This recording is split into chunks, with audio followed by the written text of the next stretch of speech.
I've been doing this research for about 12, actually going on almost 14 years for the water department on a part-time basis. And the reason they wanted to hire a historian is because the history of the department is very important. It was one of the largest early waterworks in the country. So this is just sort of a representation of a good number of the streams that would have once flowed on the surface of Philadelphia. And this is what we have left. So what does a waffle have to do with city planning? Well, I'll help you think about it. Here's some streets. You think of these waffle ridges as streets. That the city, as they were cutting and filling and creating the streets, was only responsible for doing the streets. They weren't responsible for these interior blocks that were privately owned. Cutting that land down or filling it up was the responsibility of the private landowner.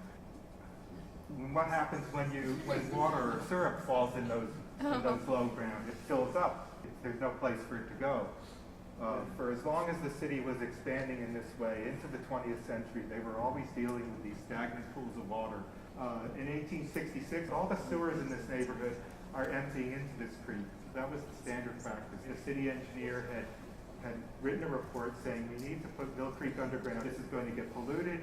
We need to encourage development, so let's put it underground. And in 1869, they started doing that. This was supposedly the largest sewer in the world when it was built. So there were consequences for this kind of urban development. The first consequence is that if you build a hole in the ground out of brick or concrete, it's going to collapse eventually. And another consequence of building combined sewers, and especially when you're not treating the sewage, when you're just dumping raw sewage into your rivers and streams, is disease and death. And I'm talking about human lives, and I'm talking about any life that's in the streams. The water department now has a big push. I think it was just this past June they finally signed on with the EPA, and the EPA signed off on the plan to institute all sorts of green infrastructure in the city. The whole project is called Green City Clean Waters. And the clean waters part is the important part. I mean, roof gardens are another possibility. And this seems fantastic to me.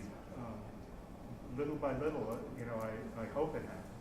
But if you go to my website, there's a lot of information. My email is on every page of the website, so if you have any questions that you didn't think of tonight to ask, please feel free to contact me.